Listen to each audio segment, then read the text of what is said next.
আজ আমার বাসর রাত। অনেক ঝড় তুফানের পর রণ আর আমি এক হলাম। পৃথিবীর সব সুখ যেন আমার আঁচলে। বউ সেজে বসে আছি আমি।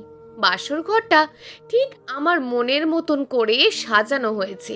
রজনীগন্ধা, গাঁধা, গোলাপ আর কোনো কিছুরই কমতি নেই। রণ ধীর পায়ে রুমে প্রবেশ করতেই আমার সারা গায়ে যেন কাঁটা দিয়ে উঠল। অবশেষে ভালোবাসার মানুষটাকে স্বামী রূপে পাওয়ার যে কি আনন্দ, তা ভাষায় প্রকাশ করার মতন ক্ষমতা আমার নেই। আমি চুপ করে বসে আছি, মাথা নিচু করে। হুম, আমার কলিজাটা চুপ কেন? হাসি কই আমার বউটার মুখে? নাকি আমাকে পেয়ে সে খুশি না? কি যে বলো না, পৃথিবীর সব থেকে খুশি ব্যক্তিটি আজ আমি। ভালোবাসি, এতগুলো ভালোবাসি। রণ আমার কপালে ওর ঠোঁটের স্পর্শ দিয়ে আমাকে শক্ত করে ওর বুকে জড়িয়ে নেয়। পূর্ণতা পায় দুটি আত্মা। সকাল হতেই আমি গোসল করে এসে রণর মাথার কাছে বসে আছি। রণ ঘুমাচ্ছে। কি মাসুম আমার রণ! ওর মুখটা আমি ছুঁয়ে দিচ্ছি এই হাতে, চুলে হাত বুলিয়ে দিচ্ছি। কপালে চুমু আঁকার সাথে সাথেই রণ চোখ খুলে ফেলে। লজ্জায় আমি চলে যেতে থাকি, আর তখনই ওই কলিজা জোড়ানো হাসিটা দিয়ে ও আমার হাতটা টান দিয়ে ওর বুকে টেনে নেয়। কি হলো, আমার বউটা চলে যাচ্ছে যে? লজ্জা পাচ্ছে নাকি আমার বউটা? ছাড়ো না, যাই দেখি মা কি করছে। মাকে হেল্প ভাবিরা করবে নে, তুমি আমার সেবা করো। কি সেবা করব? এই তো যেমন কপালে, গালে, নাকে আদর। যাও তো, লজ্জা লাগে না বুঝি? ওই মাইয়া, আমি তোমার স্বামী, পরপুরুষ নাকি যে লজ্জা লাগবে? আচ্ছা, হাতটা ছাড়ো আর চোখ বন্ধ করো, দিচ্ছি। রণ হাতটা ছেড়ে চোখ বন্ধ করার সাথে সাথেই আমি ওকে ধাক্কা দিয়ে ফেলে শাশুড়ি মায়ের কাছে রান্নাঘরে চলে যাই। মা নাস্তা বানাচ্ছেন, আমি হেল্প করি মা? না মা, তুমি রণর কাছে যাও, এখনই রান্নাঘরে আসতে হবে না। সবে মাত্র বিয়ে হলো, ঘোরো ফেরো, তারপর রান্না বান্না আরো কত সব কি করা যাবে। মা আমাকে রণর কাছে পাঠাচ্ছেন, আমি তো লজ্জায় রণর সামনে যাওয়ার কথাই ভাবতে পারছি না। আর সামনে যাবই বা কি করে, এমনিতেই আমি লাজুক। কিন্তু রণকে এতটা লজ্জা পাবো তা কোনোদিন আমি ভাবিনি, কখনোই ভাবিনি। আমি দাঁড়িয়ে আছি মায়ের সামনে। কি হলো, যাও রণর কাছে। আর দেখি রণ এসে হাজির। আমি রণকে দেখা মাত্রই দৌড়। কিরে, কিছু লাগবে তোর? কিছু বলবি? না মা, কিছু না।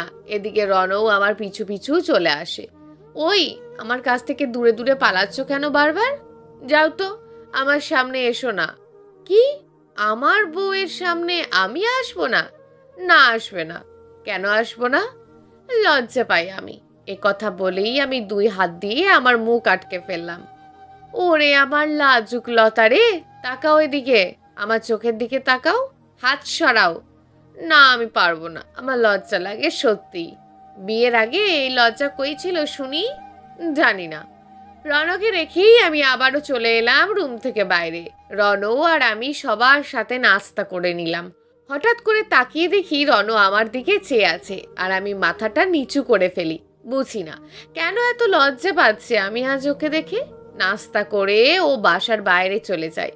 আর এদিকে ভাবিরা আমাকে জিজ্ঞেস করেন, বাসর রাত কেমন কাটলো শুনি? ধুর, জানি না ভাবি।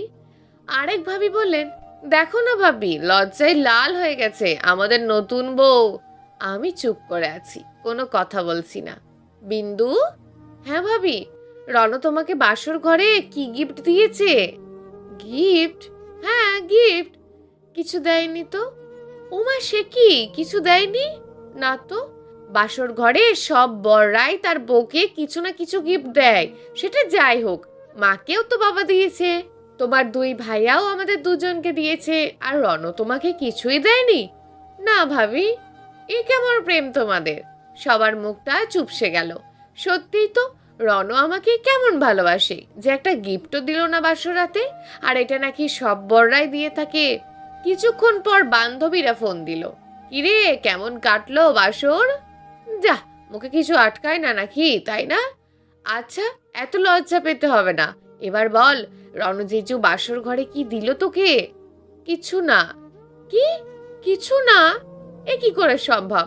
জানিস তপন আমাকে কত কিছু দিয়েছিল, এই দিয়েছিল সেই দিয়েছিল, আর তোমার বড় তো দিয়েছে, রিয়ার বড় দিয়েছে, আর রণ তোকে কিছু দিল না? ভাবা যায় এগুলো? আচ্ছা আমি এখন রাখছি। কিছুক্ষণ পর রণও আসে বাসায়। আমি রণকে এড়িয়ে চলি। বাসায় মেহমান এসছে, তাই রণও আমার কাছে আসার সুযোগ পায়নি। রাতে যখন খাওয়া দাওয়া শেষে দুজনেই ফ্রি, আমি ফ্রি হয়ে রুমে আসি শুতে। বিছানা ঠিক করে আমি খাটে বসে আছি। কি করে আমার বউটা? আমার ভালোবাসাটা? ওই, একদম বউ বলবি না আমায়। কিসের ভালোবাসা আমি তোর? এ, এসছে আমার বউ, আসছে আমার ভালোবাসা। তুমি আমায় ভালোই বাসো না? বাসলে কি আর কি? কিচ্ছু না, যাও এখান থেকে, যাও বলছি। হুম, কি হয়েছে না শুনে তো আমি যাব না। বলছি, ওয়েট, আসো আমার সাথে। আমি রনকে হাত ধরে নিয়ে গিয়ে বারান্দায় দাঁড় করালাম, আর আমি রুমে এসে দিলাম দরজা বন্ধ করে। থাক এবার সারা রাত বারান্দায়, এটাই তোর শাস্তি। আর আমি শান্তিতে ঘুমাই। বিন্দু, কলিজা আমার, দরজাটা খোলো প্লিজ। আজ না আমাদের দ্বিতীয় বাসর? তুই বারান্দায় বসে বসে বাসর কর, বাঁদর ছেলে, আমি ঘুমালাম। বউ আমার এত খেপলো কেন আমার উপর? আমি কোনো কথা না বলে চুপচাপ শুয়ে আছি। হঠাৎ আমার চোখ লেগে গেল। যখন ঘুমের মধ্যে আমার রমণর কথা মনে হলো, আমি তড়িঘড়ি করে যেন লাফিয়ে উঠে বসে পড়লাম। মোবাইলে টাইম দেখি রাত তিনটে বাজে, আর আমি রনকে এতক্ষণ পর্যন্ত বাইরে দাঁড় করিয়ে রেখেছি। কিন্তু রনর তো কোনো সাড়া শব্দ নেই। ও কি আমাকে ডাকেনি আর? তাড়াতাড়ি করে দরজা খুললাম। খুলে দেখি রণ গ্রিল ধরে দাঁড়িয়ে আছে। আমি কোনো কথা বললাম না। কি বলবো বুঝতেও পারছিলাম না। রণ খুব প্রচন্ড একটা রাগী ছেলে, জেদ উঠলে খবর আছে। কিন্তু আজ এত চুপচাপ কেন? কিছুই বুঝতে পারছি না। আমি দরজা খুলে দিয়ে রুমে ঢুকে গেলাম, যাতে ও একাই রুমে আসে। কিন্তু ও তো আসছে না। আমারও কেমন যেন নিজেকে অপরাধী মনে হচ্ছে। আবার গেলাম বারান্দায়, গিয়ে হাত ধরে টেনে নিয়ে আসলাম রুমে। ও এলো ঠিকই, কিন্তু কোনো কথা না বলেই একটা বালিশ নিয়ে ও পাশ ফিরে শুয়ে পড়ল। কি ভাবলাম আর কি হলো? ভেবেছি আমি নিজেই 2-3 দিন রাগ করে ফুলে থাকবো রণর সাথে, আর রণও আমাকে আদর করে রাগ ভাঙাবে, এক্সট্রা ভালোবাসা পাওয়া যাবে। কিন্তু এ কি হয়ে গেল? এখন তো দেখছি আমারই আমার বরের রাগ ভাঙাতে হবে। আমিও পাশ ফিরে শুয়ে আছি। ভাবলাম কিছুক্ষণ চুপ থাকি, দেখি কি করে ও। মোবাইলে টাইম দেখি, বাজে রাত 3:30। ও মারাত্মক রাগ করেছে, তা আমার বোঝা শেষ। আমি ওর অনেকটা কাছে গিয়ে বললাম, ওই কলিজা, সরি তো। তার কোনো সাড়া শব্দ নেই। চুলগুলোই হাত বুলিয়ে আদর করতে করতে বললাম, বাবুই, ও বাবুই, চুপ কেন তুমি? কথা বলো না। মানে আজ না আমাদের দ্বিতীয় বাসর? তবুও তার মুখে কোনো কথা নেই। কি করব যে এখন আমি? ওকে টান দিয়ে এ পাশে ঘোরালাম, কিন্তু সে আমার পাশে ঘুরলো না। ফ্যানের দিকে তাকিয়ে শুয়ে রইল, আর আমি সঙ্গে সঙ্গে ওর বুকের বাঁ পাশটায় মাথা রাখলাম, শক্ত করে জড়িয়ে ধরলাম। তবুও তার কোনো রিয়াকশন নেই। কি আর করার, কপালে চুমু দিয়ে বললাম, সরি। এতগুলো সরি তো, ভুল হয়ে গেছে বউটার, ক্ষমা করে দাও না প্লিজ। রণ তবুও কথা বলছে না আমার সাথে। শেষমেশ এমন বদরাগই জুটলো আমার কপালে, যার সাথে কিনা প্রতিটা স্টেপ শান্তভাবে চলতে হয়। কোনোভাবেই রাগানো যাবে না, রাগলেই তো খবর হয়ে যাবে। তবুও কথা বলছে না দেখে ওর বুক থেকে সরে গিয়ে খাটে বসে পড়লাম। বসেই দিলাম কান্না শুরু করে, আর আমার রণ লাফিয়ে বসে পড়েছে। কলিজারে, কাঁদছিস কেন তুই? তুই জানিস না তুই কাঁদলে আমার বুকের ভেতর ব্যথা করে? কাঁদিস না প্লিজ। এই যে আমি কান ধরছি, সরি। বউরে, কাঁদিস না প্লিজ, তোর কান্না আমার সহ্য হয় না। আমি আরো জোরে সোরে কাঁদতে লাগলাম। রণ আমাকে ওর বুকের সাথে লেপ্টে জড়িয়ে নিল। আমার চোখের জলে ওর পুরো বুক ভিজে যাচ্ছে। হঠাৎই ও আমাকে ছেড়ে দিল। মনে মনে ভাবলাম, আমার চোখের জলে ওর সমস্যা? টি শার্ট ভিজে যাচ্ছে বলে আমাকে সরিয়ে দিল। কান্নায় দিকে আরো বেড়ে গেল। এখন দেখি ও খাট থেকে নেমে গেল। নেমেই ড্রেসিং টেবিলের ড্রয়ার খুলে কি যেন করে আবার আমার কাছে চলে এলো। কান্না বন্ধ করে চোখ বন্ধ করো। না, করবো না। করো না প্লিজ। হুম, করবো না। আচ্ছা, চোখ বন্ধ করতে হবে না, এই নাও। এটা কি? খুলেই দেখো। না, খুলবো না। আরে বাবা, খুলে দেখোই না। আচ্ছা, আমি খুলছি। রণ বক্স খুলে আমার হাতটা ধরলো, আর আমার আঙুলে একটি আংটি পরিয়ে দিল। আসলে এটা তোমার বাসর রাতের গিফট। শুনেছি বাসরাতে নাকি নতুন বউকে কিছু দেওয়া লাগে, তাই আর কি দিতে চেয়েছিলাম কাল রাতেই, কিন্তু তোমাকে পেয়ে আমি সব ভুলে গেছি। এত কষ্টে পাওয়া বউ আমার, বউটাকে পেয়ে আমি দুনিয়া সহ সব গিফটের কথাই ভুলে গেছি। সরি ফর লেট করি যা। আমি রনকে জড়িয়ে ধরে কাঁদতে লাগলাম, আরও কাঁদতে লাগলাম। আহারে, আমার বরটা আমাকে কত ভালোবাসে, আর আমি কি না ওকে কত ভুল বুঝেছিলাম। আসলে ভাবিদের কথা, বান্ধবীদের কথাগুলো আমার শোনাই উচিত ছিল না। কতই না কষ্ট দিলাম আমি আমার রনকে। হয়েছে তো, আর কত কাঁদবে আমার বউটা? থাম না রে এখন কলিজা। রণ আমার কপালে, গালে, নাকে চুমু দিল, আর আমি চুপ হয়ে গেলাম। লজ্জাটা তো সারাদিন ছিল না, এখন কেন আবার লজ্জাটা উকি দিচ্ছে? আমি লজ্জায় রণর বুকে মুখ লুকিয়ে নিলাম, আর রণ জড়িয়ে নিল আমার ওর বাহু ডোরে। এখন আমার সকাল শুরু হয় ওকে ভিজা চুলের ঝাপটায় ঘুম ভাঙিয়ে, আর দিন শেষ হয় ও ঘুমিয়ে গেলে ওর কপালে একটা চুমু এঁকে দিয়ে নিজেও ঘুমিয়ে পড়ি। এখন আমি টুকটাক রান্না শিখছি ভাবিদের কাছ থেকে, মায়ের কাছ থেকে, রনকে রান্না করে সারপ্রাইজ দেব বলে। কিন্তু রান্না পারে এমন বরের সাথে সংসার করা শুনেছি অনেক কষ্টকর, কারণ তারা নাকি বউদের রান্নার অনেক ভুল ধরে। অথচ আমার বর রণ খুব ভালো রান্না জানে, তা সত্ত্বেও কোনো দিন আমার রান্নার ভুল ধরে না। ও এখন প্রায় অফিস থেকে ফেরার সময় আমার জন্য গোলাপ, চকলেট, আইসক্রিম নিয়ে আসে। আমি ওকে বলি, কেন তুমি প্রায় আমার জন্য এগুলো নিয়ে আসো বলো তো? ওর উত্তর, আমার বউয়ের মুখে এই অদ্ভুত রকমের সুন্দর মিষ্টি হাসিটা দেখার জন্য। রণ প্রায় সুযোগ পেলে তখন আমাকে এসে জড়িয়ে ধরে। আচ্ছা, বউতে যার এলার্জি সেই ছেলেটা এখন এত রোম্যান্টিক হলো কি করে শুনি? আর কিভাবে এত সে তার বউকে ভালোবাসে? এ আবার কঠিন কিছু নাকি? তোমার ভালোবাসায় মাটি পানি হয়ে যাবে, আর আমি তো মানুষ। থাক থাক, হয়েছে। আমি আর রণ মিলে সাজিয়ে নিয়েছি আমাদের ভালোবাসার ঘর, গুছিয়ে নিয়েছি আমাদের সংসার। দেখতে দেখতে আমাদের দুষ্টু মিষ্টি সংসারের 1 বছর হয়ে যাচ্ছে, আজ রাত 12টা বাজতেই। তাই আমি অধীর আগ্রহে অপেক্ষা করছি রাত 12টার জন্য।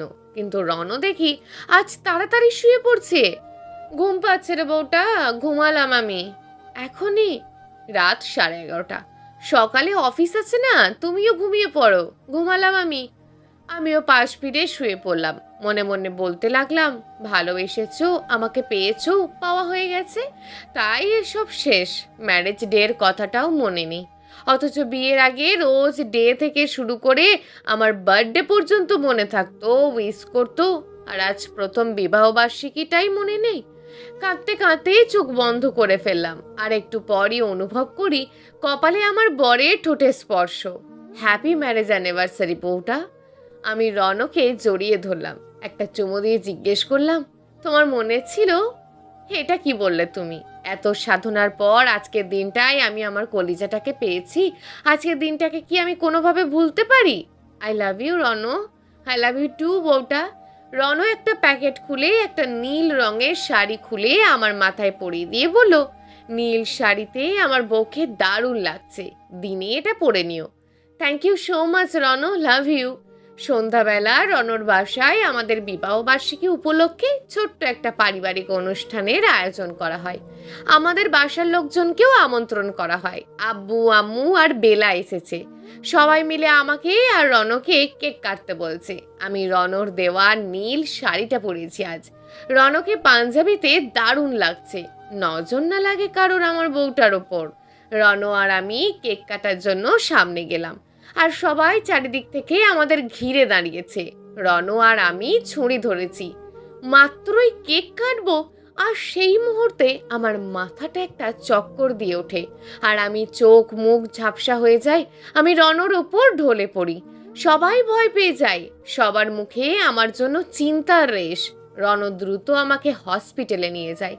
ডাক্তার বলেন ভয়ের কিছু নেই, আর সেদিনই আমরা জানতে পারি আমি প্রেগনেন্ট, এবং আমি আর রণ মা এবং বাবা হতে চলেছি। রণর বাসার সবাইকে ফোন করে জানিয়ে দেয়। সবার চিন্তার রেশ কেটে গিয়ে আনন্দ দ্বিগুণ হয়ে যায়।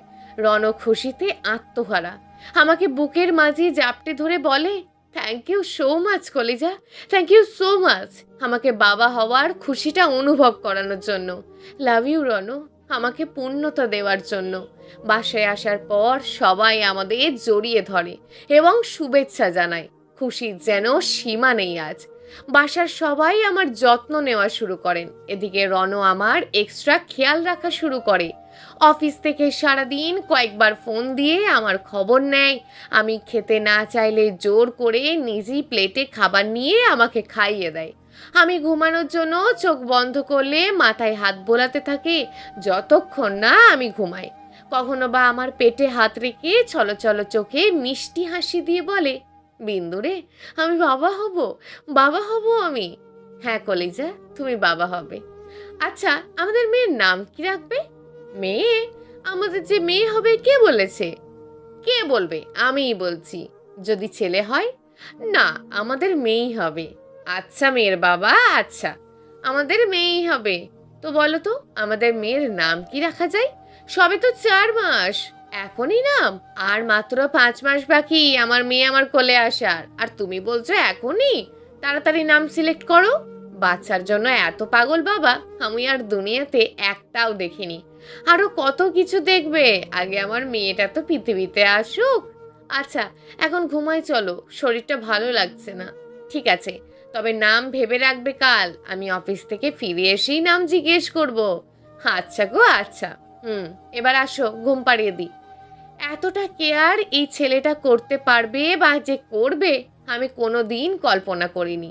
ছেলেটা কতই না জেদি ছিল, রাগী ছিল, একরোখা ছিল, কিন্তু আমার ভালোবাসায় যেন পুরোটাই বদলে গেছে। এখন রাগ কি জিনিস, জেদ কি জিনিস তা ওকে দেখলেই মনে হয় যে ও বোঝেই না। তবে মাঝে মাঝে অভিমান করে আর চাই আমি যেমন খুব আদর যত্নে ওর অভিমান ভাঙাই, রনও খুব বাচ্চা প্রেমী। ও বাচ্চা দেখলেই হুঁশ থাকে না, কোলে তো নেবেই, তা যে করেই হোক। বাচ্চাদের সাথে ও যেন নিজেই বাচ্চা হয়ে যায়। ও যখন দেশের বাইরে ছিল তখন ওর সাথে কাজ করতো একটা মামা। তার মামা পরিবার নিয়েই থাকতেন সেখানে, আর রনও আর মামা মামির ফ্ল্যাটেই থাকতো। তাদের ফুটফুটে একটা মেয়ে বাচ্চা ছিল। মেয়েটাকে যে ও কত আদর করতো তা বলার বাইরে। মেয়েটাকে নিয়ে পিক তুলে তুলে আমাকে সেন্ড করতো। বাচ্চাটার বয়স তখন 8 কি 9 মাস হবে। ওকে নিয়ে ভিডিও কলে আসতো। যদিও আমি আমার সাইডের ক্যামেরা অফ করে রাখতাম, তবে ওদের দেখে অনেক বেশি খুশি হতাম। চিল্লিয়ে চিল্লিয়ে বলতাম, ইস, 2টা বাচ্চা, কত কিউট বাচ্চা 2টা। রন যখন বাচ্চাদের সাথে মেশে তখন বাচ্চাদের মতোই হয়ে যায়। রনও এমন প্রকৃতির মানুষ যে কিনা সহজেই কারোর সাথে এক নিমেষে মিশে যেতে পারে, যে কাউকে আপন করে নিতে পারে। আর রন যে কাউকে সহজেই বিশ্বাস করে নেয়, যদিও এটা একদিকে ভালো আবার অন্যদিকে খারাপ, কারণ যে কাউকে চোখ বুজে বিশ্বাস করা উচিত না, কিন্তু ও সবাইকে এক চাপা বিশ্বাস করে। একদিন ফেসবুকিং করছিলাম, হঠাৎ আমার লিস্টে থাকা একটা ভাইয়া আমাকে নক দেয়। তার নক দেখে আমি অতি আশ্চর্য, কারণ এই ভাইয়া নক দেবে আমাকে আমি ভাবতেই পারিনি। কারণ উনি প্রায় 1 বছরেরও বেশি আমার লিস্টে ছিলেন, কখনো আমাকে নক দেননি। তার লেখাগুলো খুব সুন্দর ছিল, তার লেখা দেখেই তাকে আমি ফ্রেন্ড লিস্টে জায়গা দিয়েছিলাম। খুব ভালো লেখালেখি করেন তিনি, আর বলতে গেলে খুবই সোজা শান্ত একটা ছেলে। ফেসবুক লাইভে তার কোনো হেটার্স নেই, এটা আমি লিখে দিতে পারি। তার লেখায় কেউ বাজে মন্তব্য করলেও তিনি তার সুন্দরভাবে এড়িয়ে যেতেন।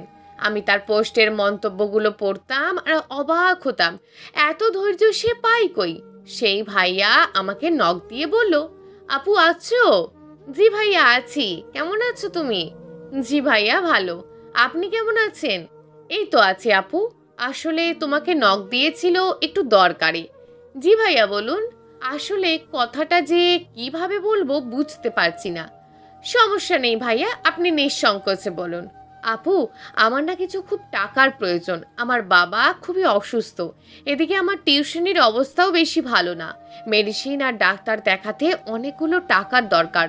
দেখেছো তো আমি যে একটা পোস্ট দিয়েছি আমার বাবার অসুস্থতা নিয়ে? জি ভাইয়া দেখছি, জানো আমি পরিচিত অনেককেই নক দিয়েছি, কিন্তু কেউ আমাকে সাহায্য করলো না। তুমি যদি কিছু মনে না করো তাহলে কি ভাইয়াটাকে একটু টাকা দিতে পারবে? আমি কিছুদিন পরই আবার তোমায় দিয়ে দেব, কিন্তু আমার এখন টাকাগুলো খুব দরকার বাবার চিকিৎসার জন্য। ভাইয়াটার বাবা মায়ের একমাত্রই ছেলে, তার ছোট বোন আছে, মধ্যবিত্ত পরিবার তারা। আর কথাই আছে না, মধ্যবিত্তরাই দুনিয়ার সব থেকে অসহায়। কারণ না পারে তারা সব রকম কাজ করতে, না পারে তারা কারোর কাছে হাত পাততে। তো আমি ভাইয়াটাকে বললাম, ভাইয়া আমি আপনাকে পরে জানাচ্ছি। ভাইয়া বলল, আচ্ছা সমস্যা নেই, তুমি যদি আমাকে দিতে পারো দিও, আমার নাম্বারে পাঠিয়ে দেব। আর যদি না পারো তাহলেও কোনো সমস্যা নেই, দোয়া করে আমার বাবার জন্য। এখন ভাবছি কি করব আমি, আমার কাছে তো এখন টাকা নেই। কয়েকদিন আগেই কলেজের বেতন দিয়েছি, আর ফ্রেন্ডদের সাথে টুকটাক শপিং করেছি। তাছাড়া বুঝতে পারছি না টাকাটা কি আমার দেওয়া তাকে ঠিক হবে, বা সে সত্যিই বলছে কিনা যে তার বাবা অসুস্থ। কারণ ফেসবুক মানেই তো আজকাল ছলচাতুরি, আর শুনেছি অনেকেই এভাবে অনেকের কাছ থেকে টাকা চেয়ে নেয়, মিথ্যে কথা বলে। তাছাড়া তাকে চিনি না, জানি না, অন্য এক জেলার মানুষ। আবার ভাবি হোক না অন্য জেলার, কিন্তু আমার ফেসবুক ফ্রেন্ড তো, আর ইনবক্সে কখনো কথা হলে কি হবে, কমেন্টে কমেন্টে তো কথা হয়েছে, আর যার ব্যবহারেই বোঝা যায় সে কেমন হবে। তো ভাবতেছি কি করব। আম্মুর কাছে চাইবো যে আব্বু 2 মাস আগেই সংসার খরচ পাঠিয়ে দিয়েছে, স্বর্ণ আর প্রয়োজনীয় জিনিস কিনবেন বলে। এখন তো আম্মুর হাতেও টাকা নেই, আর আব্বুর কাছেই বা চাইবো কি বলে। যদি জিজ্ঞেস করে কি করব, নানান চিন্তা করছি। আর তখনই রণ ফোন দেয় আমায়। হ্যাঁ বলো, কি করো, খেয়েছো? তুমি? হ্যাঁ। কি হয়েছে, মন খারাপ নাকি? না তো, ভয়েস শুনে যেন কেমন মনে হচ্ছে। কি হয়েছে বলো আমায়। আরে তেমন কিছু না, চিন্তা করছি একটু, তাই আর কি। কিসের চিন্তা বলো তো?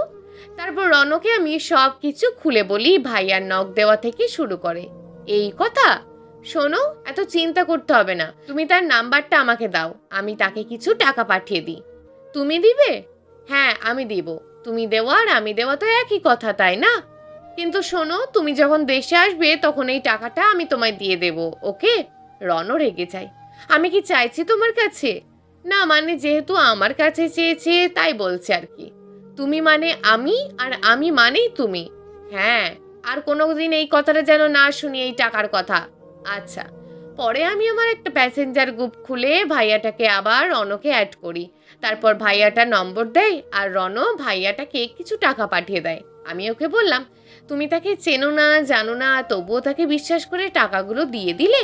ও আমাকে উত্তর দিল, কত টাকায় তো কতভাবে খরচ করি, কত দিক দিয়েই তো কত চলে যায়, আর এই কটা টাকায় যদি কারোর উপকার হয় তাহলে এর চেয়ে ভালো আর কি হতে পারে। আমি সেদিন বুঝেছিলাম রণ শুধু আমাকে মন দিয়েই ভালোবাসে না, ও একটা ভালো মানুষও বটে। ও এই ভার্চুয়ালে কতগুলো মানুষকে যেভাবে হেল্প করেছে হিসাব নেই। তবে আমাকে কিন্তু ও 1 টাকাও দেয়নি, বা কোনো দিন কিচ্ছু দেয়নি। অনেকে আবার ভাবতে পারেন অচেনা মানুষদের জন্য এত করছে, না জানি ভালোবাসার মানুষকে কত টাকা পয়সা আর এটা সেটা দিয়েছে। স্মৃতিগুলো মনে পড়ে গেল। তারপর রাতে রণ অফিস থেকে বাসায় ফিরে আমাকে জিজ্ঞেস করে, নাম ঠিক করেছো? ও হ্যাঁ। রণ দেশে ফিরে আমাকে বিয়ে করার পর আরও বিদেশের মাটিতে পা রেখেনি। ও এখন দেশেই একটা জব করে, দুজন মিলে ঠিক করব বলে করিনি। আচ্ছা ভাবো কি নাম রাখা যায়। দুজন অনেকক্ষণ পর্যন্ত ভাবতে ভাবতে অবশেষে আমি নাম ঠিক করলাম। ছেলে হোক বা মেয়ে হোক, নাম হবে রনক। রণ নামটা শুনে খুব খুশি হলো। দেখতে দেখতে আমার এখন 4.5 মাস, 2 চোখ ভরা কত স্বপ্ন। জানো বিন্দু, আমি না আমার বাচ্চাটাকে আমার বুকে নিয়ে ঘুম আনবো, ওর ছোট্ট ছোট্ট আঙুলগুলো ধরে ওকে হাঁটতে শেখাবো। কখনো আমি ওকে তোমাকে ছেড়ে দূরে যাব না। পাগল ছেলে, এত ইমোশনাল হতে হবে না, ভালোবাসি। খুব আনন্দেই কাটছিল আমাদের দিনগুলো।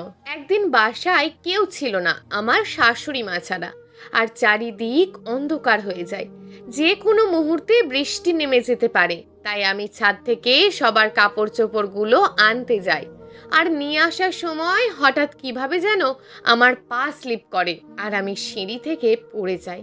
সাথে সাথে চিৎকার দিয়ে উঠি। এরপর আমার কিছু মনে নেই। যখন আমার জ্ঞান ফেরে তখন আমি নিজেকে হসপিটালের বেডে আবিষ্কার করি, আর আমার মাথার কাছে বসে আছে রণ। আমি চোখ খোলা মাত্রই রণ বলে ওঠে, ঠিক আছো তুমি? হ্যাঁ ঠিক আছি। রণ, আমার বাচ্চাটা ঠিক আছে তো? আমার বাচ্চাটার কিছু হয়নি তো? আমাদের বাচ্চা ঠিক আছে তো?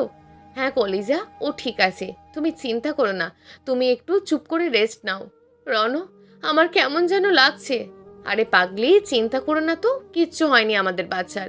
জানো, আমি যখন তৃতীয় সিঁড়িতে, তখন আমি পা কিভাবে স্লিপ করে 5 নম্বর সিঁড়িতে পড়ে যাই। আর কিভাবে যে আমার বাচ্চাটাকে বাঁচানোর জন্য আমি রেলিংটা ধরে ফেলি তা শুধু আমিই জানি। তারপর কি হয়েছে আমার মনে নেই, কিন্তু আমার পেটটা এভাবে চাপ ধরে আছে কেন? ও কিছু না, ব্যথা পেয়েছো তো তাই, সেজন্য ঠিক হয়ে যাবে। তারপর বাইরে থেকে আমার বাসার আর রনর বাসার সবার ভিতরে এসে আমার সাথে কথা বলে। ডাক্তার আমাকে 2 দিন হসপিটালে রেখে দেন। রনো আর আমার শাশুড়ি মা আমার সাথে থাকেন। আম্মুও থাকতে চেয়েছিল, কিন্তু রনো বলে, সমস্যা নেই আম্মু, আমি আছি তো, আমি ওকে দেখে রাখবো। বাসায় বেলা একা না, আপনি বাসায় চলে যান।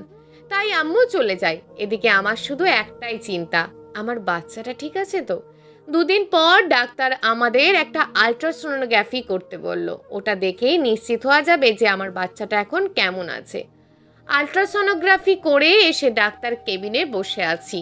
আজকের মতন ভয় আমার আর কোনো দিন লাগেনি। আমি আপনাদের যা বলছি আপনারা খুব মনোযোগ সহকারে শুনুন। জি ডাক্তার, আমরা যতটুকু সম্ভব চেষ্টা করছি বাচ্চাটাকে ঠিক রাখার।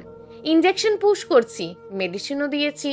আজ 2 দিন পর আল্ট্রাসোনোগ্রাফি রিপোর্ট দেখে আমার খুবই দুঃখের সাথে আপনাদের জানানো লাগছে যে আপনাদের বাচ্চাটার পজিশন খুব একটা ভালো না।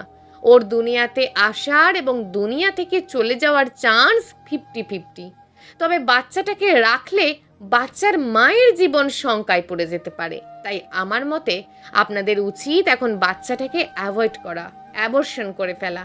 এখন আপনারা সিদ্ধান্ত নিন, কি করতে চান আপনারা? বাচ্চাটাকে কি রাখতে চান নাকি? কথাটা শোনার সাথে সাথে পায়ের নিচে থেকে যেন মাটি সরে যাচ্ছিল, বুকের ভিতরটাতে রক্তক্ষরণ হচ্ছিল। আমি যেন বাক শক্তি হারিয়ে ফেলেছিলাম।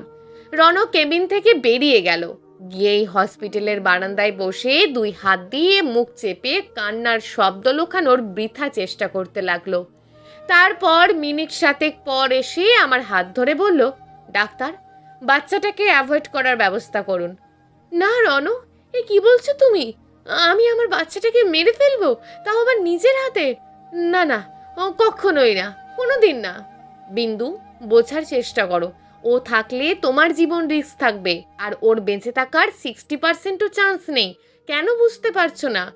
তাই বলে আমি মা হয়ে নিজের জীবনের ঝুঁকি এড়াতে আমি আমার সন্তানকে মেরে ফেলবো? এটা কি বলছো তুমি রণ? তুমি সুস্থ হলে আমাদের আবার বাচ্চা আসবে বিন্দু। আর যদি তুমিই না থাকো তবে আমি বাচ্চা দিয়ে কি করব? যে আসেনি এখনো দুনিয়ায়, তার জন্য আমি আমার ভালোবাসার জীবন ঝুঁকিতে ফেলতে পারবো না। পারবো না আমি আমার ওয়াইফের জীবন ঝুঁকিতে ফেলতে। ডাক্তার, আপনি ব্যবস্থা করুন। আচ্ছা ঠিক আছে, আপনি এখন একটু পেশেন্টকে রেখে বাইরে যান, আমি যাচ্ছি। আর আপনি বাচ্চাটাকে অ্যাভয়েড করার ব্যবস্থা করুন। রণ বাইরে চলে যায় আর আমি ডাক্তারকে বলি, আমার পক্ষে বাচ্চাটা মেরে ফেলা সম্ভব না ডাক্তার।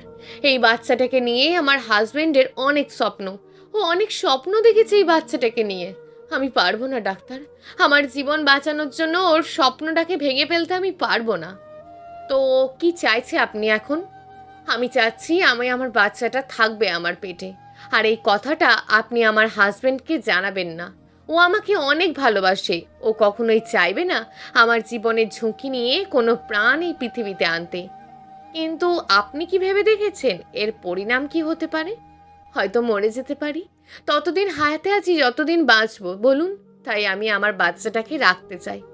আপনার যেমন ইচ্ছে, কিন্তু কোনো রকম খারাপ লাগলেই আপনি কিন্তু দ্রুত আমার এখানে চলে আসবেন। কোনো রকম হেলা করবেন না। জি আচ্ছা। অনেকক্ষণ পর ডক্টর রণকে বলেন, আপনার স্ত্রীকে বেড়ে দেওয়া হয়েছে, আপনি এখন যেতে পারেন। ডাক্তার, সব ঠিক আছে তো? এখন আর কোনো ক্ষতি হওয়ার সম্ভাবনা নেই তো? সব ঠিক আছে। রণ দৌড়ে আমার কাছে আসে, আমার মাথায় হাত বুলিয়ে বলে, কিচ্ছু হবে না কলিজা, সব ঠিক হয়ে যাবে। কিছুদিন পরই তো আবার তোমার গর্ভে আমাদের বাচ্চা আসবে, চিন্তা করো না তুমি। আমি রণর দিকে তাকিয়ে কাঁদতে থাকি। রণ ভাবে আমি হয়তো বাচ্চাটা হারানোর দুঃখে কাঁদছি, কিন্তু আমি তো কাঁদছি রণর কাছ থেকে এত বড় সত্যিটা লুকানোর কারণে। আর রণ আমাকে এতটা ভালোবাসে এই ভেবে। এর পরের দিন আমাকে রিলিজ দিয়ে দেয় আর আমরা বাসায় চলে আসি। বাসার সবাই আমাকে সান্ত্বনা দেয়, বলে কিচ্ছু হবে না, আবার সব কিছু ঠিক হয়ে যাবে। আমি চুপ করে থাকি, কোনো কথা বলি না। দেখতে দেখতে 1 সপ্তাহ কেটে যায়। হঠাৎ খেয়াল করি আমার প্রেগন্যান্সির লক্ষণগুলো এক এক করে গায়েব হয়ে যাচ্ছে। হঠাৎ এমন কেন হচ্ছে? আগে মাথা ঘুরতো প্রায়, এখন ঘোরে না। আগে বমি বমি লাগতো, এখন লাগে না। আগে পেটে একরকম অনুভূতি হতো, অনুভব করতাম, কিন্তু এখন আর তা হচ্ছে না। এমন কেন হচ্ছে? সকাল থেকেই এমন অনুভব করছি, সারাদিন এমনই গেল। ভাবলাম আজকের দিনটা দেখি, আগামীকাল ডাক্তারের কাছে যাওয়া যাবে। কিন্তু সন্ধ্যা থেকে হঠাৎ করে শুরু হলো তল পেটে ব্যথা, আর সেই ব্যথা প্রচণ্ড আকার ধারণ করলো। আমি চিৎকার করে ভাবিদের ডাকলাম আর মাকে ডাকলাম। মা আর ভাবিরা আমার কাছে আসলো, জিজ্ঞেস করলো কি হয়েছে। আমি তাদের সত্যিটা খুলে বললাম আর বললাম আমাকে তাড়াতাড়ি হসপিটালে নিয়ে চলুন, নয়তো আমি আমার বাচ্চাটাকে বাঁচাতে পারবো না। মা কেঁদে কেঁদে বলতে লাগলেন, তুই তোর বাচ্চার চিন্তা করছিস, আর আমি এখন তোকে নিয়ে চিন্তা করছি রে মা। এদিকে হঠাৎই আমার ব্লিডিং শুরু হয়ে গেল, আর বড় ভাবি রনকে ফোন দিয়ে বলতে লাগলো, রনরে, বিন্দুর অবস্থা খুব খারাপ, আমরা ওকে নিয়ে হসপিটালে আসছি, তুই তাড়াতাড়ি হসপিটালে আয়। সবাই মিলে আমাকে হসপিটালে নিয়ে গেল। রণ ছুটে আসে হসপিটালে। ডাক্তার দ্রুত আমাকে অপারেশন থিয়েটারে নিলেন। বাইরে সবাই অপেক্ষা করছে। রণ বাইরে বসে হাউমাউ করে কাঁদছে। আম্মু, বেলা ওরাও এতক্ষণে রওনা দিয়েছে।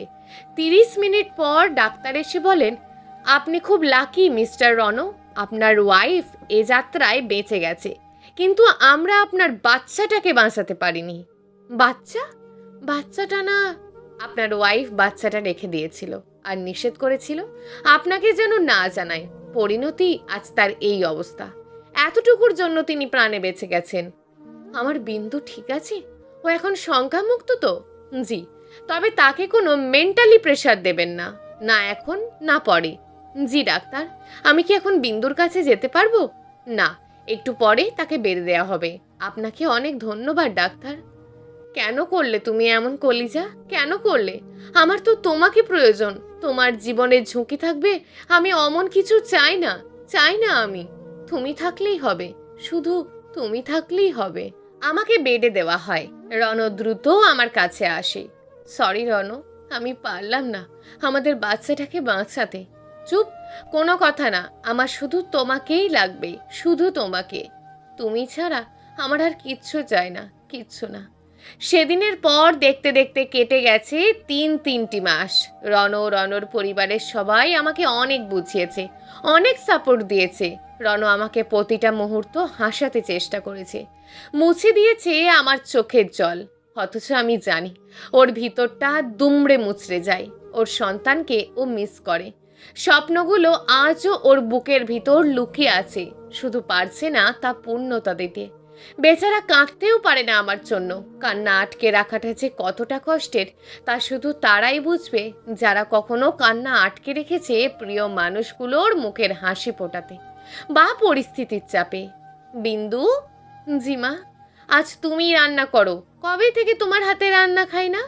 আচ্ছা মা, আমি জানি মা চাচ্ছেন আমি যেন আবার স্বাভাবিকভাবে জীবনযাপন শুরু করি। আজ আমি রান্না করেছি, খেয়ে সবাই প্রশংসা করেছেন। কবে থেকে আমার বউটা আমাকে একটু জড়িয়ে ধরে না, বলে না ভালোবাসি? বরটা বুঝি পুরনো হয়ে গেছে, তাই না? তাই আর বরটাকে ভালোবাসতে ইচ্ছে করে না। রণ প্লিজ, আর কতদিন এভাবে নিজেকে কষ্ট দেবে? আর কতদিন? যা আমাদের ছিল না তার জন্য কষ্ট পেয়ে কি হবে বলো তো? অতীত ভুলে নতুনভাবে আবার শুরু করি না জীবন, প্লিজ। আমার খুব কষ্ট হয় তোমাকে এভাবে দেখতে। ও, আমি বুঝি পুরাতন হয়ে গেছি না, তাই আমাকে দেখতে কষ্ট হয়? কি? আমার কথা আমাকে? ওই, কি দেখছো এভাবে? আমার বউটাকে দেখছি। এভাবে দেখছো যেন মনে হচ্ছে আগে কোনোদিন দেখোনি। দেখেছি, তবে এই হাসিটা খুব মিস করছিলাম। আমি রণকে জড়িয়ে ধরলাম। লাভ ইউ বিন্দু, খুব ভালোবাসি। Love you too. সকাল হতেই ভেজা চুলের ঝাপটা দিলাম রণর মুখে। তুমি কি উঠবে নাকি আমি পানি এনে পানি ঢেলে দেব? আজকের সকালটা আজ আমি অনেক দিন যাবৎ মিস করেছি জানো। এই ভেজা চুলের ঝাপটা, এই রাগী কণ্ঠের ডাক, সব কিছু। হয়েছে হয়েছে, এবার উঠে ফ্রেশ হয়ে নিন, আমি কিচেনে যাচ্ছি। আমি রণকে ঘুম থেকে জাগিয়ে চলে গেলাম নাস্তা বানাতে। কিছুক্ষণ পর দেখি রণ এসে পিছন থেকে আমাকে জড়িয়ে ধরেছে। কি করছো? ছাড়ো ছাড়ো। কেন ছাড়বো? আমার বউকে আমি জড়িয়ে ধরেছি, অন্য কারোর বউকে তো আর ধরিনি। কেউ এসে পড়বে যে, আসুক, তাতে কি। উফ, তুমিও না। দেওরজি, আপনি কি আমার যাকে কাজে সাহায্য করছেন? না, মানে আসলে আমি তো দেখতে এসেছিলাম নাস্তা বানানো হয়েছে কিনা। হ্যাঁ, আমি হাসছি। হ্যাঁ, এই বিন্দু, তাড়াতাড়ি নাস্তা বানাও। জানো বিন্দু, তোমার আর রনর মুখে হাসি দেখে খুব ভালো লাগছে। তোমরা সারা জীবন এমনই হাসি খুশি থাকো, দোয়া রইল। ধন্যবাদ ভাবি। চলছে আমার আর রনর সংসার। জীবনের সেই ঘটে যাওয়া দুর্ঘটনাটা মনে করতে চাই না আমরা, তবুও মনে পড়ে যায়। টিভিতে কোনো বাচ্চা দেখলে চোখে জল এসে যায়। কারোর বাচ্চা হয়েছে শুনলে বুকের ভিতরটা কেঁপে ওঠে। কোনো প্রেগনেন্ট মহিলাকে দেখলে মনে পড়ে যায় নিজের সেই অতীতের কথা। দেখতে দেখতে একটা বছর কেটে আছে। ওপরওয়ালা আর মুখ তুলে চায়নি আমাদের দিকে। আমি প্রতিটা মাস অপেক্ষায় থাকি, কিন্তু অপেক্ষা আমার অপেক্ষায় রয়ে যায়। এদিকে রনর বন্ধুরা এক একজন রনকে বাবা হওয়ার সুখবর দেয়। আর রণ শুধু একটা দীর্ঘশ্বাস নেয়। রণ আজও বাচ্চা দেখলে ঝাঁপিয়ে পড়ে কোলে নিতে। কেউ কেউ বলে ওঠে, তুই বাচ্চাদের এত ভালোবাসিস, তোর বাচ্চাটা কবে হবে? তুই বাবা হবি কবে? ওর হাসি মুখটা তখন মলিন হয়ে যায়। আমার চোখটা এড়ায় না। আমাদের বিয়ের আজ 5 বছর পূর্ণ হলো। রণ বরাবরের মতোই আমাকে রাত 12টায় জড়িয়ে ধরে উইস করলো। রণ, হ্যাঁ কলিজা, আজকের দিনে আমি তোমার কাছে কিছু চাইবো, দেবে? কেন দেব না? তুমি আমার প্রাণটা চাইলে আমি প্রাণটাও দিয়ে দেব। কি চাই আমার কলিজার, শুনি? তুমি আর একটা বিয়ে করো। হোয়াট? তোমার মাথা ঠিক আছে? এসব কি বলছো তুমি? আমি যা বলছি ঠিকই বলছি। আমি তোমাকে কখনো সন্তান সুখ দিতে পারবো না। 5 বছর হয়ে গেছে আমি পারিনি তোমায় বাবা ডাক শোনাতে, আর হয়তো কোনোদিন পারবও না।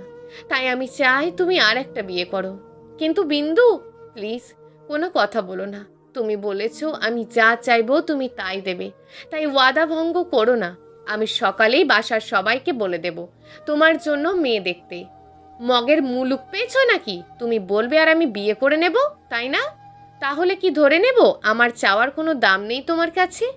আছে, তবে এমন চাওয়া আমি তোমার পূরণ করতে পারবো না যে চাওয়ায় আমার তোমার মাঝে দূরত্ব সৃষ্টি হবে। কিন্তু আমি যে তোমায় কোনোদিন সন্তান দিতে পারবো না কলিজা। আমার ভুলের কারণে তুমি কেন সারা জীবন বাবা ডাক শোনা থেকে বঞ্চিত থাকবে? পৃথিবীতে অনেক দম্পতি আছে যাদের কোনো সন্তান নেই, তাই বলে কি তারা একসাথে থাকে না? বা কেউ কাউকে ছেড়ে চলে গেছে? আচ্ছা বলো তো, ওই অ্যাক্সিডেন্টটা কি তুমি নিজে নিজেই করেছিলে, নাকি ভুলবশত হয়ে গেছে? আচ্ছা, ওই ঘটনার পর সব থেকে বেশি সাফার কে করেছিল বলো তো? তুমি করেছিলে, তুমি। আমরা সবাই একটা সন্তানের অপেক্ষায় ছিলাম মাত্র, আর তুমি তো ওকে নিজের গর্ভে রেখেছিলে। আমাদের থেকে তোমার কষ্টটা শতভাগ বেশি। মানলাম আমি বাবা হতে চাই, এটা আমার স্বপ্ন, শুধুমাত্র আমার না, সব পুরুষেরই স্বপ্ন থাকে বাবা হওয়ার। তাই বলে কি তোমার কোনো স্বপ্ন নেই?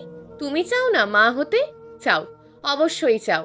আর ওপরওয়ালা একদিন আমাদের স্বপ্নটা ঠিকই পূরণ করবেন। আমি চাই না অন্য কারোর দ্বারা আমার স্বপ্ন পূরণ করতে, যেখানে তুমি নেই।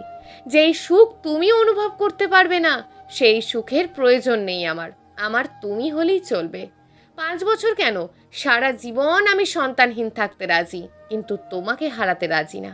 চাই না আমার এমন সন্তান যার জন্য আমার প্রিয়তমাকে হারাতে হবে। আমি তোমাকে নিয়ে তোমার সাথে বাকি জীবনটা কাটিয়ে দিতে চাই। থাকবে না আমার সাথে? রাখবে না আমাকে সারা জীবন তোমার ওই বুকে?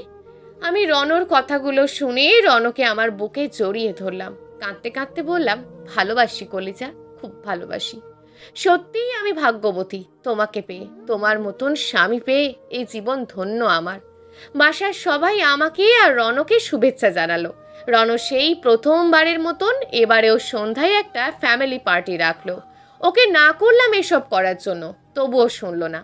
মনে পড়ে যাচ্ছে সেদিনের কথা, যেদিন প্রথমবার আমি জানতে পেরেছিলাম আমি মা হতে চলেছি, আর রণ বাবা। ইস, কতই না খুশি হয়েছিলাম আমরা। কিন্তু হঠাৎ কি থেকে কি হয়ে গেল। কি রে, কি ভাবছিস? না কিছু না মা। প্রথম বছরের কথা মনে নাড়া দিচ্ছে? আমি মাকে জড়িয়ে ধরে বললাম, মা, কাঁদিস না। ওপরওয়ালা চাইলেই একদিন আবার সব হবে। তাছাড়া তোর বড় ভাইয়ার আর মেজো ভাইয়ার সন্তানরা কি তোদের সন্তান না? কেন এভাবে ভেঙে পড়ছিস?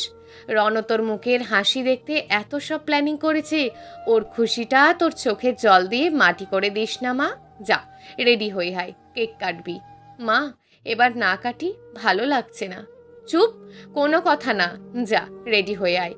আয়নায় আজ নিজেকে দেখছি। 5 বছরে আমার মাঝে কতটা পরিবর্তন।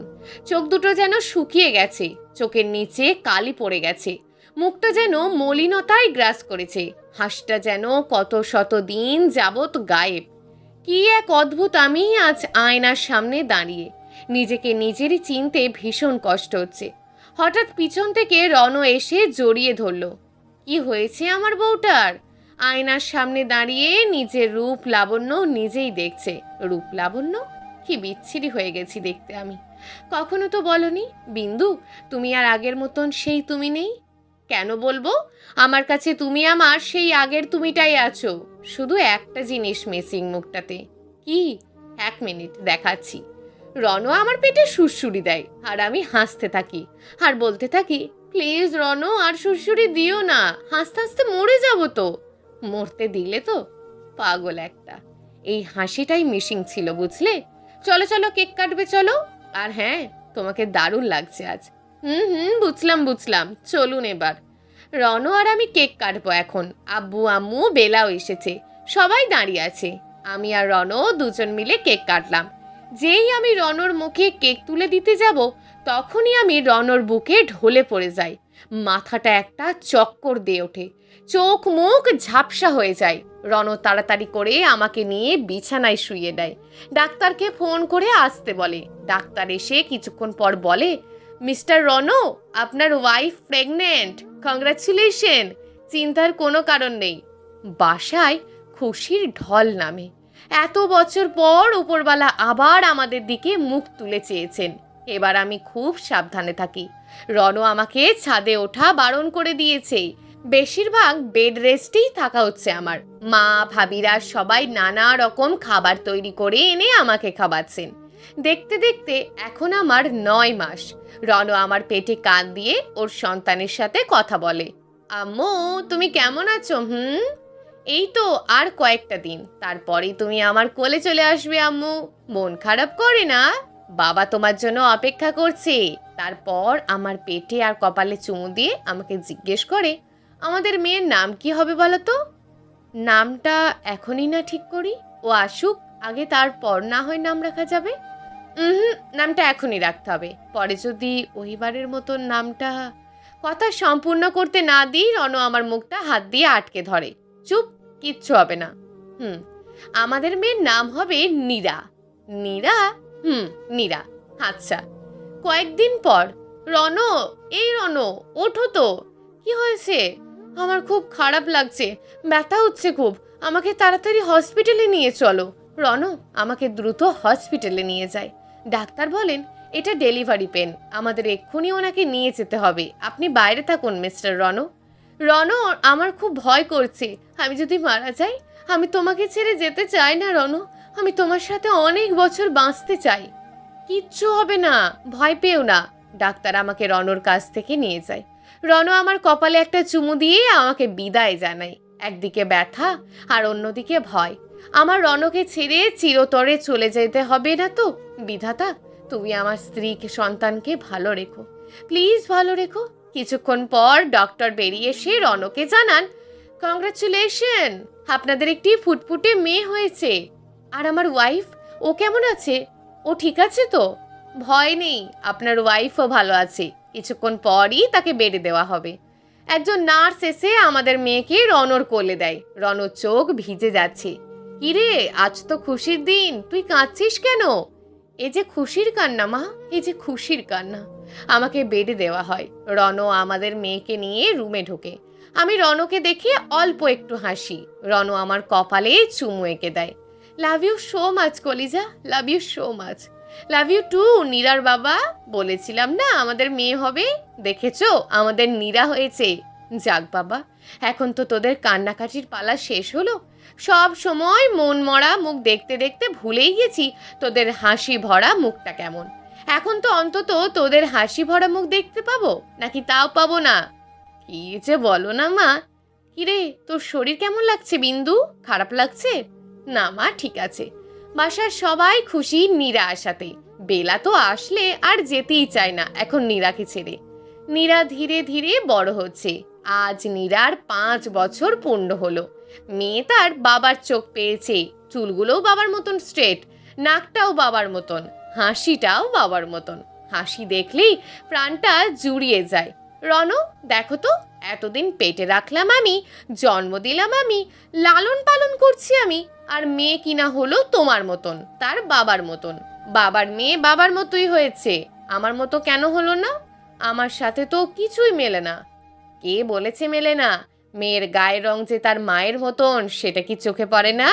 আর ঠোঁটের নিচে তিল, মায়ের মতো না তো কার মতন? আমার ঠোঁটে কি নিচে তিল আছে ম্যাডাম? তিলটা তো আপনার মতোই পেয়েছে। আর হাতের আঙুল, পায়ের আঙুল, তাও মায়ের আঙুলের মতোই পিচ্ছি পিচ্ছি। কে বলেছে আমার মেয়ে তোমার মতন হয়নি? আমার আর তোমার দুজনের মতন হয়েছে আমাদের নীরা। আর তখনই নীরা এসে আমাকে আর রণকে জড়িয়ে ধরলো। আগে রণকে একটা চুমু দিল, তারপর আমাকে। দেখেছো দেখেছো, চুমুটাও আগে তোমাকে দিল। আমাকে কেউ ভালোবাসে না। আম্মু, তুমি সবচেয়ে বেশি কাকে ভালোবাসো? কেন বাবা, তোমাকে? দেখেছো, আমাকে ভালোই বাসে না কেউ। আম্মু, তুমি খুব পচা, মিথ্যে বলো কেন? আমি মিথ্যে বললাম? বললেই তো। বাবা তোমাকে ভালোবাসে না, বাবা তোমাকে ভালোবাসে, আর আমি ভালোবাসি বাবাকে, তাই না বাবা? মা, লাভ ইউ বাবা। লাভ ইউ টু মা। আমি দাদুর কাছে যাচ্ছি। আচ্ছা যাও। বলছিলাম কি, এত ফুলতে হবে না, এখনই তো মনে হচ্ছে ব্লাস্ট হয়ে যাবে। চুপ করো। হুম, চুপ তো করবো না।